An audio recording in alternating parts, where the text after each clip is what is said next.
All right, everybody. So this is a supplement to section 4.4. It's not in the book. And these are based on Harvey Seeger's notes. So just to remind you, we've abandoned the heat equation for the wave equation. And so for the wave equation, the PDE here is we have the second partial of u with respect to time is equal to c squared times the second partial of u with respect to x. The big difference between the heat equation and the wave equation is this second time derivative on the left side. In the heat equation, we only have one time derivative. The other noticeable difference is in the initial conditions. So the boundary conditions here we have are pretty standard. So in this context, we have a string that's tied at two ends, at 0 and at L.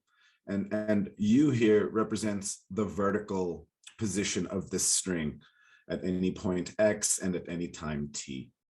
So the boundary conditions here just indicate that we have fixed ends.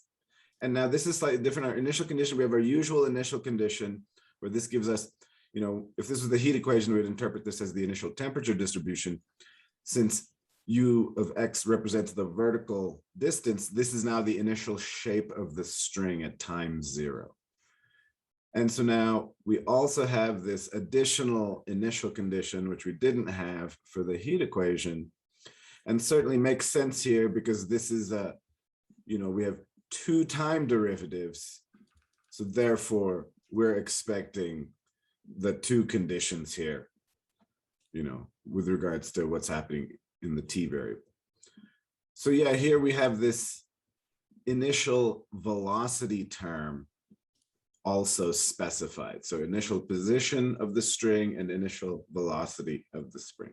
So, we talk about motion of a plucked string. So we say plucked string, the velocity is 0 versus the motion of a struck string. So we strike a string, then we're giving it an initial displacement, initial, shape and velocity. So using our usual separation of variables shenanigans, we were able to cobble together our, super solution, our formal solution. Here, the solution to the X domain problem is just, sine n pi x over L. So notice that this is the same term. And we could factor it out, right? Here, this could be factored out. And we could put parentheses around all this other junk, okay? And so here's our X variable. And then the other term, in the heat equation, we have an exponential term. But here, because we have two time derivatives, the other term that we get is a wave term. So here we have this cosine and sine. Here you should notice the t variable now. Okay, so here, notice the t variable. We talked about space and time, right? So here, notice that space wave, the sine n pi x over L, that can be factored out, right? We could also write this as the space wave times the time wave, factoring out the common term. And when you apply the initial conditions, we get a sine series in both cases. And using our knowledge of Fourier sine series, we're able to write down formulas for the coefficients here. And this is the usual story with orthogonality and all that stuff that we've been working on all semester long. So, as we mentioned, there's this space wave. We talk about what's happening. If you fix t here, or if we just look at what's happening in x and u, then what you see physically, is this string that vibrates up and down. And then if we paint a point on the string and track that, you also have a wave happening there in time. So here we have an XU wave, and then we have a T comma U wave. So what we want to now do is take a look at the formal solution and kind of try and analyze it term by term and try and maybe, see if it agrees with our intuition, but also try and expand our intuition as to how perhaps a vibrating string might behave in, this thing we call reality. So the vertical displacement U, as you remember, it's a linear combination of all these terms, right?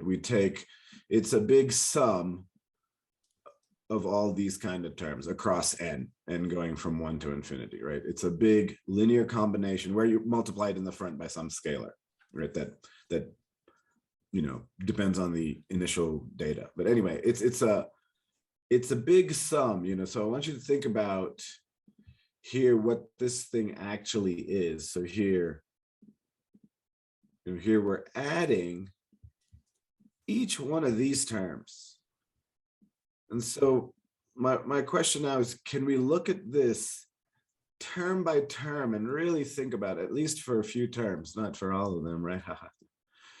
At least for a few terms, and see what can we say about it, because each one we could graph, each one, we could do math on. So, okay, here we go. So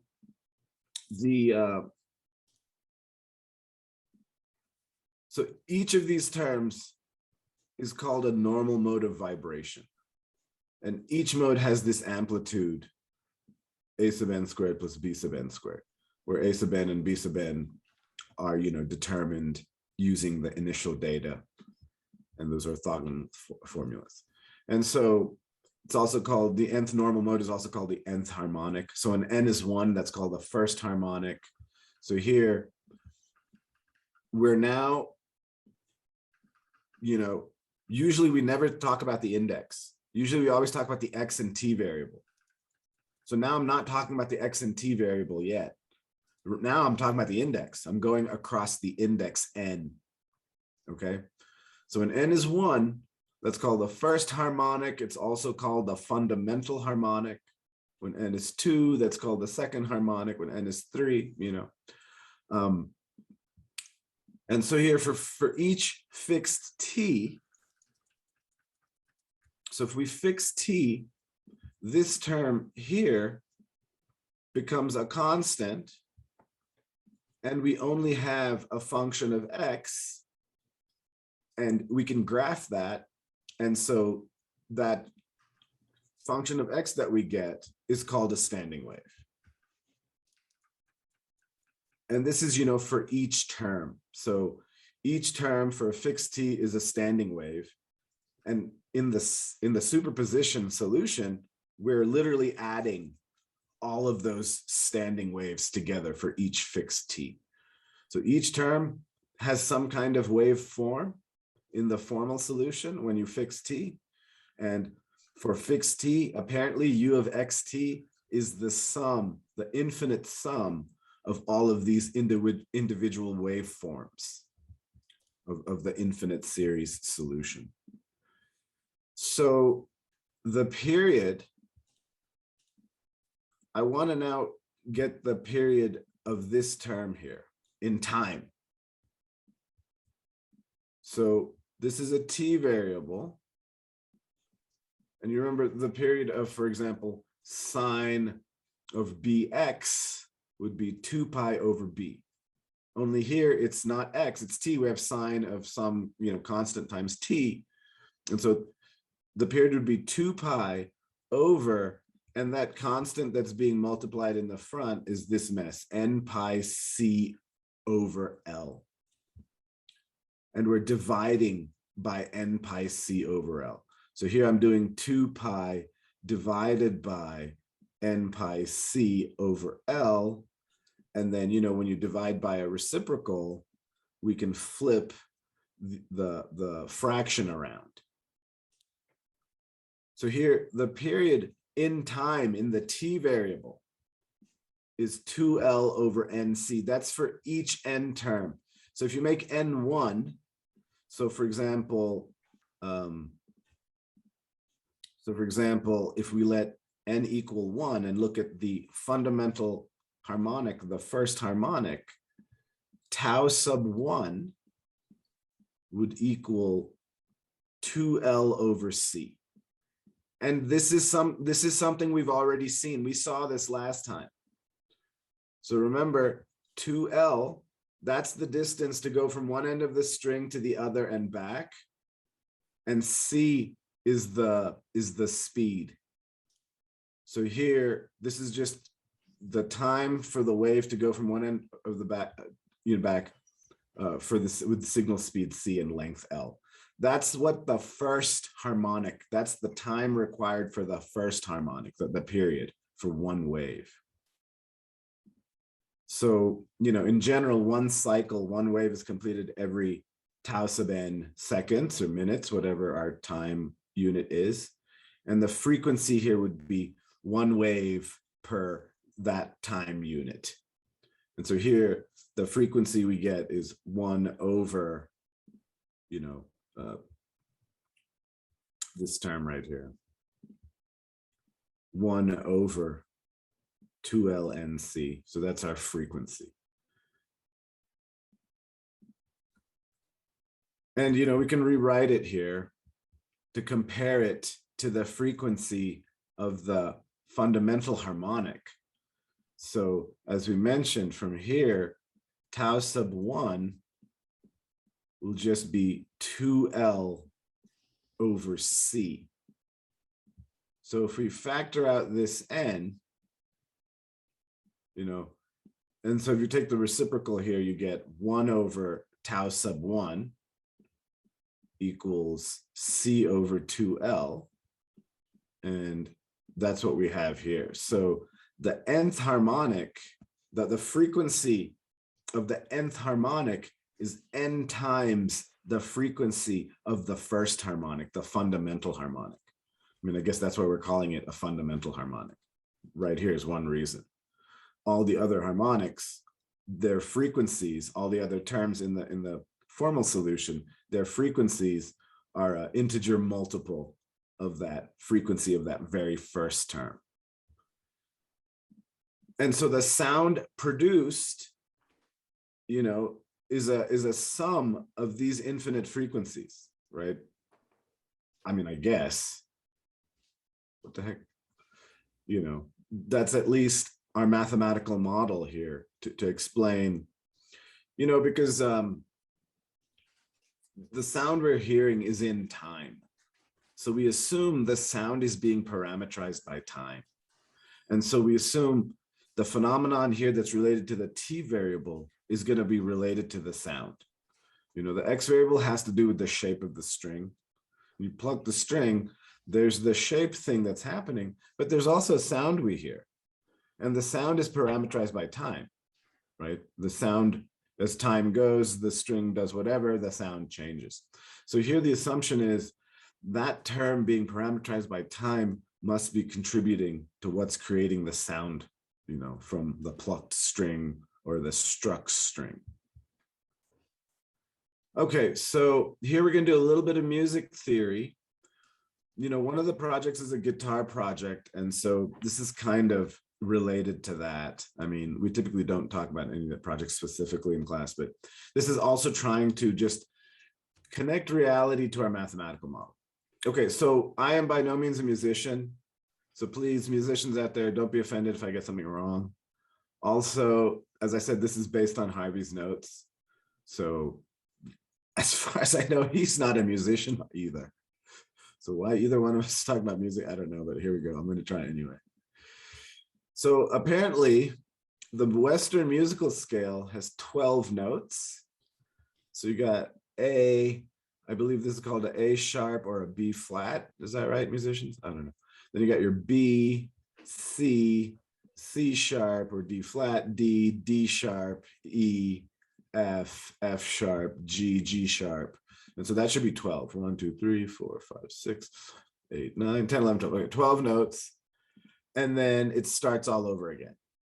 And so now we're on to the next octave. And, there was an octave here before, G sharp. And it just goes forever. in either direction, apparently. And, you know, you hear about these stories of amazing singers.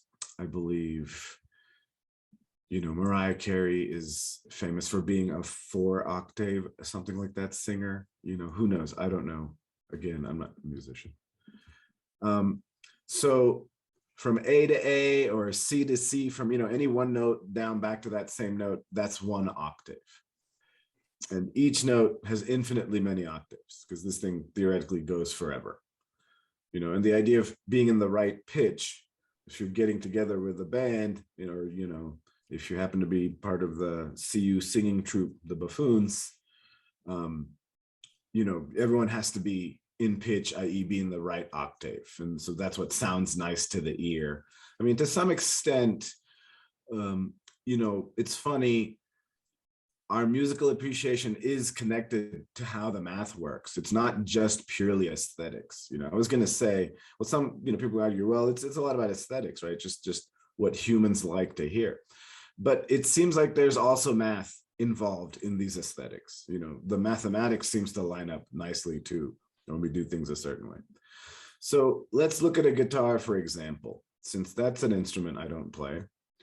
From what I understand, a typical guitar will have what's called linear tuning, where the strings are arranged in order of thickness. So a typical 6-string guitar will have the top string be the thickest string, and that's an E. That's some type of E note. And I'll tell you why I put a sub-0, because as you go now from the top string of the guitar to the bottom string of the guitar, we will pass through, you know, 2 octaves of the E. So this starts at E, and you see now we have A, D, G. So there would be another E right here, and we've gone 1 octave. And then it goes down to the thinnest string is this second E2, you know, where the subscripts are just there to relate, you know, how far above in terms of octaves one E note is from the other E note. And I've also listed the frequencies here. Again, you know, these are from Harvey's notes, and I don't know how accurate they are. I personally did not get a guitar and check the frequency of each of the strings. Okay. And so what we're assuming is the vibrations of the guitar string is what we hear. What do I mean by that? What I mean is I'm not actually modeling the biological process of hearing, because hearing is actually very complicated, right? So let's talk about hearing. How would we model this? When we pluck the guitar string, what happens is the vibrations, you know, resonate with the body of the guitar, and that resonance, that body of the guitar resonates and makes sound. Okay, that sound travels as a sound wave into our ear, and it agitates some tiny little hairs in parts of our ear, you know, ear anatomy. I'm not going to go into it. Those hairs get vibrated. Those vibrations get converted into some type of electrical signal. That electrical signal gets sent to our brain, and there's a part of our brain which interprets that electrical signal. We call that hearing.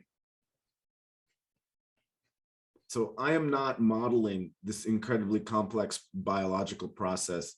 I'm just kind of looking at the math solution we have and just analyzing that and trying to say something about what's going on with the sound based on the analysis of the actual, you know, mathematical formal solution, which we hope is a good facsimile of reality. So for the guitar string, we're going to do a plucked guitar string. Do I say plucked here? Not struck. So yeah, so here I'm assuming, so this is the motion of a plucked guitar string. That is to say, there's no initial velocity. Okay, so there's some initial position.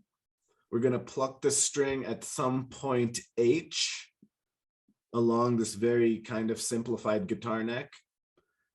And the height our initial height, we're going to pluck that string at H and pull it up. Some height is going to be A. And so what I've written down here now is a very simple equation. It looks, more complicated than is, that describes the shape. It's just basically equation of a line for the line on this side. We have 2 points on the line, so we can use point slope form to find the equation of a line. And the equation of this line, again, we have 2 points on the line.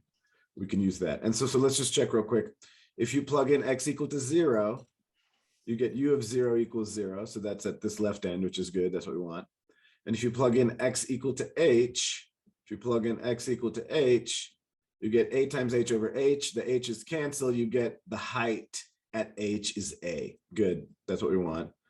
Again, here now, if you plug in an h, you get L minus H, the L minus H cancel, we get that height, the limit approaching from the right side is also A, which is what we want. This function is continuous. It's not differentiable, but it is continuous. And then at capital L, if you plug in for the X, we get 0, which is what we're looking for, at that left end. So as I said, this is a plucked string, not a struck string. So we assume initial velocity is 0. And we're not going to do separation of variables again. Once we've done it once, we know what the answer is. We know how to find the coefficients. So I know the a sub n coefficient, that's the formula for the a sub n coefficient. And I don't show any work, but I claim using integration by parts, we can show it's this mess. So here, h would be a parameter. H is where we are, plucking the string. So for any, so if h were the middle of the string, then h would be L over 2. Yeah. So obviously from this answer, we're not allowing, to pluck it at the ends, because that'll put a 0 in the denominator. And b sub n, this is the formula, but b sub n is 0 because we have assumed initial velocity of 0. And so here's what our formal solution looks like. This is the formal solution that you get from separation of variables. Here b sub n is 0, so I kill that term. And then I plugged in for a sub n. So all of this stuff, that's a sub n.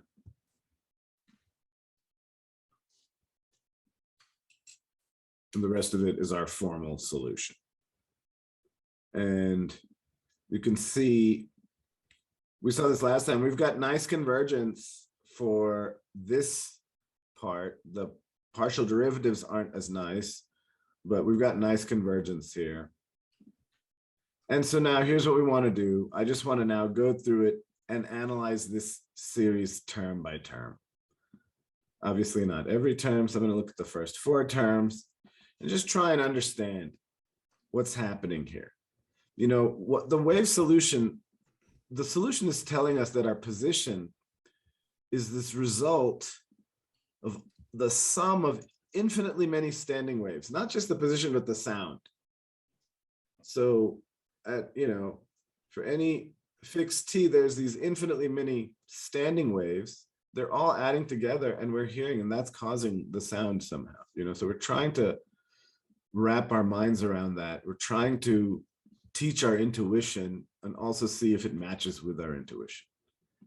All right, so for the plucked guitar string, when n equals 1, we have the so-called first harmonic or fundamental harmonic or first mode, fundamental mode. It's A1 sine pi x over L. I didn't plug in. We know what A1 is. It's this big messy term. So I didn't plug it in, but let's just remind ourselves here. So here I'm going to make N1, and our A1 term would be this whole mess, all of this junk, where the N has been made a 1. The A sub 2 term would be the same thing, but the N would be a 2. So for the A sub 2, so the A sub 1 term we're dividing by 1 squared. A sub 2 term we would be dividing by 2 squared. A sub 3 term, we're dividing by 3 squared. Okay, so that'll come up, that'll be relevant in a second here. That's why I'm kind of going back to that. So yeah, we know what this term is, and the physical shape, the shape in, the X and U variable is dictated by this part of the formal solution, the part of the solution that's a function of X. So here, that, presumably would be responsible for the actual, what you see, the physical shape, because that's, in X. When X changes, that changes. And so if I graph the very first harmonic here, the physical shape part of it, you get a curve that looks like this. So I graphed it when it was, in its top position and its bottom position. And you can see, for example, when X equals 0, you get sine of 0. So this is 0. When X equals L, I get sine of pi L over L. The L's cancel. I get sine of pi, which is 0. And here, when X equals L over 2, you plug that in, the L's cancel, you get sine of pi over 2. This thing achieves its maximum height right at the center. Dr. Bach? Yes, go ahead. So I understand C is the speed of propagation. Yeah. Is this just something we can flatly look up in a table, or is it? I guess so. I think so. Yeah. I Okay. believe, and I think this is kind of where it originates, If they do have a table, it's probably in relation to this type of analysis, But Yeah. just to double check, it's not related to, say, the thickness of the string. This analysis doesn't seem to show that it is, Jacob. Yeah. Okay. Thank you. Yeah. And, there's a different model that takes into account dampening or something like that, that does involve the thickness of the string. So, it's just at what stage of idealized model are we? Because here our original wave equation doesn't even have gravity in it, So this is a very, very, very idealized situation. And I think that's also something to keep in mind here. For the sound, which we assume is parameterized by time, that part of the fundamental mode is this term, the cosine pi ct over L. And so theoretically, we can use that to find some physical specifications about the sound we're hearing. So as you know, the period of this cosine term would be 2 pi over b, where b here is pc over L. So you do 2 pi divided by pi c over L. So you do 2 pi divided by pi c over L. The L comes up, the pi's cancel. I get 2L over C. 2L over C, we can interpret that as distance over rate, because 2L is the distance to go to the string and back. And so here, this is our time. And so our frequency we calculate, which we call omega 1 here, to be 1 over the time for this, one period for this fundamental mode or first harmonic. And so we call that omega 1, that frequency of the fundamental harmonic, just C over 2L. It's, it's 1 over the amount of time required for the signal to propagate from one end to the other end. We call that omega 1. And so right now it's just omega 1, but now that the point is, now let's look at the other harmonics and see if we can't relate it back to this omega 1 frequency of the fundamental harmonic. The maximum amplitude, since the magnitude of sine and cosine is 1, right? They're always bound between -1. So the amplitude would, I guess how loud, the amplitude would be related to the absolute of the a sub 1 term, which is related to the initial position, of the string.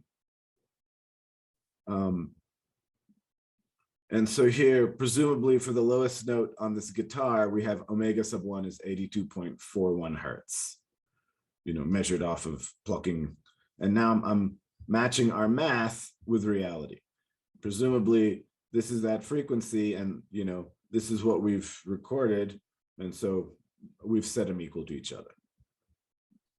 Here it's really to think about how we're kind of trying to rectify everything with reality as well. So for this fundamental harmonic, and I don't know, musicians, you're gonna have to help me a little bit. When the string is plucked at x equal to h, this sine pi h over L term will always be greater than 0 because h will be between 0 and L. And so the fundamental mode, no matter where you hold the string when it's plucked, the fundamental mode is always excited, no matter where the string is plucked. That's not true of the other modes.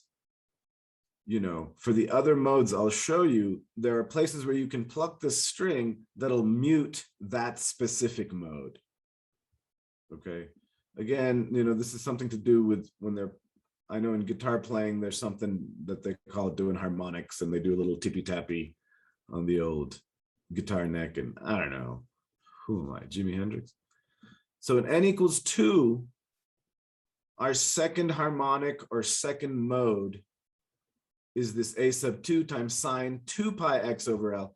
So here I've replaced n with 2. Okay, that's what you want to notice here. And in this case, I went ahead and wrote down the a sub 2 term, and I have a typo here. This should be a 2. So that's what the coefficient looks like, for the second harmonic. This should be a 2.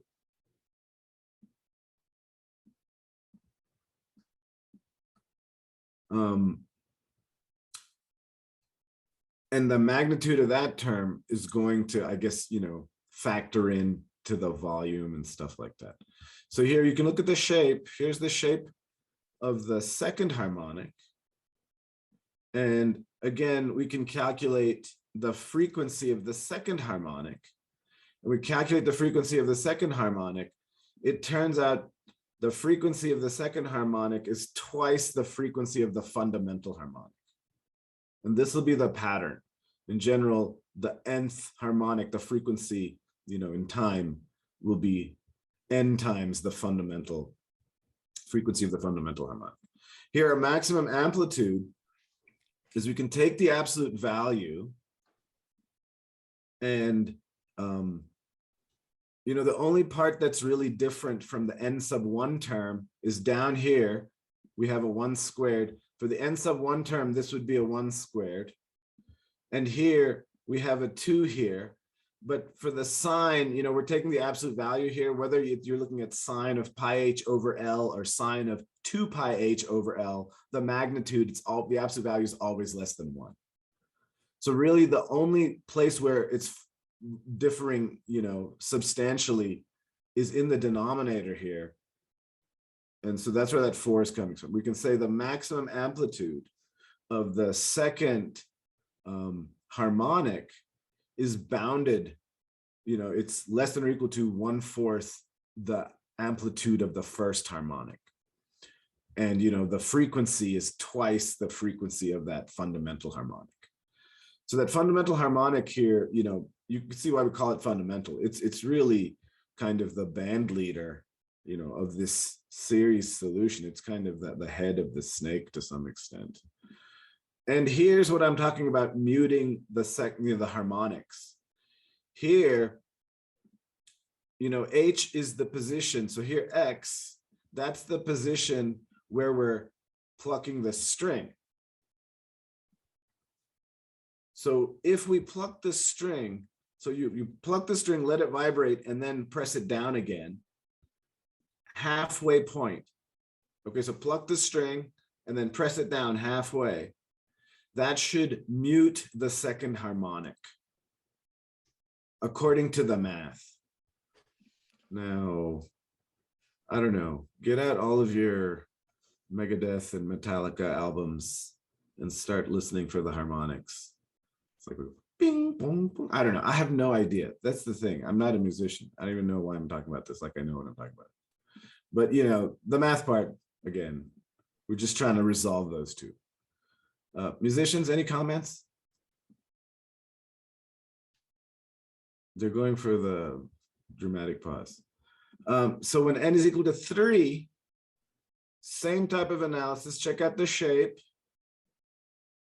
You know, keep everything in perspective. The shape we ultimately see would be the sum of these, for example, these shapes. You take these 3 shapes, add them together. That's what we're seeing, and not just 3, there's infinitely many, right? So again, here we can calculate the frequency, and the frequency of the third, harmonic here, the third mode, is 3 times the frequency of the fundamental mode. And the amplitude, again, the main place, and again, I have a typo here, I'll fix this. This should be a 3. The main difference is between a sub 3 and a sub 1 is in this, when you take the absolute value, is in the denominator. And so here, that's where this 9 is coming from.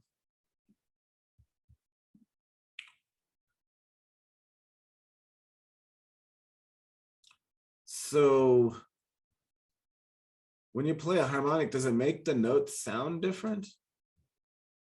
It seems very nuanced if one mutes a harmonic during playing. It seems subtle, because the note is still sounding, right? You're just muting subparts of that note, I guess. So so y'all can see in the chat that there's a comment that in violin playing, there's a way to mute the harmonics, depending on how you rest your finger on the string. I know with a guitar, because a guitar has frets, so a violin doesn't have frets. So I think muting the harmonics there requires a little gentler touch and technique, right? But with a guitar, there's frets. So I think that's a little easier to mute the harmonic. You can just press down on the string at the fret in the appropriate place. And for the third harmonic, to mute that, based on the math, thinking about when will this term go to 0? And so if you press the string a third up along the way at L/3, the L's cancel, the 3's cancel, you get sine of pi, which is 0. And so that, cuts out or 2/3 along the string, apparently, according to the math. You can, have this harmonic business happening. And so here's the last mode I looked at. So this is the 4th mode. We can look at the shape, each time the period doubles, right? Or halves, I don't know, however you want to think about it.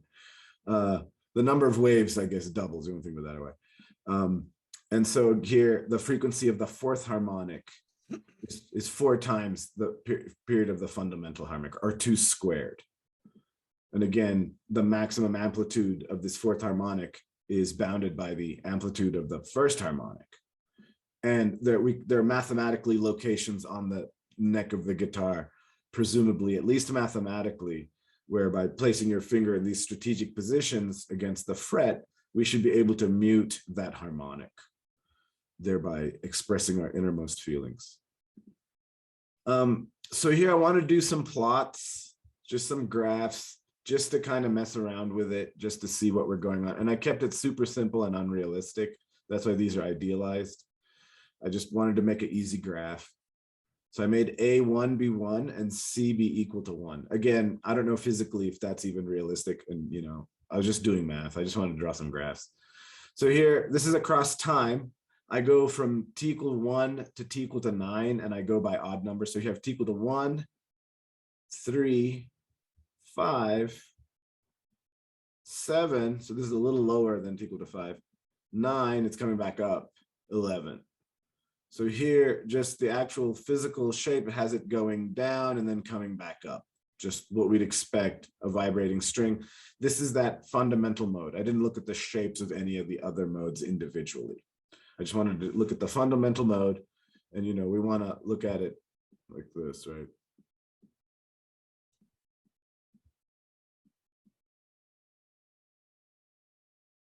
And you can see this kind of vibrating shape of the string going up and down that we would expect in our intuition, but just of the fundamental mode. And then here, what I did was I summed up the first K harmonics or the first K modes. So now I'm adding, but just for, I summed the first two, then the first three, and then the first four, just the shape parts. Okay, because I wanted to see what's the shape look like. So some of the first two harmonics, some of the first three, and some of the first four. You know, what I see, to me, I notice what looks to me to be very organic, realistic looking curves. You know, maybe if I wanted to artificially create a string that looks like it's vibrating on the internet or whatever, I can use these maths here to, you know, and use the shape parameter here to potentially create something that looks very realistic, if it's not exactly realistic, you know, just to the naked eyeball at least. And certainly this would play into computer graphics and other types of simulations. So each octave increase corresponds to a doubling of the frequency, and the guitar strings, they seem to match the frequency of the harmonics of the top string. You know, if you look at all the other guitar strings, the notes that we've picked specifically, because we have 6 strings and they're all of a specific note, those other guitar strings, their notes seem to match the different harmonics of that very top note. And so this is kind of why we have a melodic sound to a tuned guitar, to a traditionally tuned guitar. When you just strum it, not doing anything to it, you hear a nice melodic sound. It's the 5 strings, you know, are also matching some of the harmonics of the top string. And so presumably, you know, this is why it sounds nice. There's even not just a human aesthetic reason, but an actual mathematic reason. I mean, human aesthetics are very much based in mathematics. It's, we're always, humans tend to be slightly obsessed with symmetry and stuff like that. So it's not entirely unusual. And here, what we can see from our frequency analysis is that the frequency here is going to double every 12 notes. And so here we can calculate per note, and this is kind of a multiplicative. So per note, we can calculate the increase in frequency by taking the 12th root. There's 12 notes and it doubles. So we can take the 12th root. So per note, we're approximating mathematically that it'll increase by 1.06. You know, and again, the musical note system, I don't know how scientific that is, right? How, when we've established our notes, I'm not sure how technical the musicians are, you know, so there's a lot of questions to be answered here.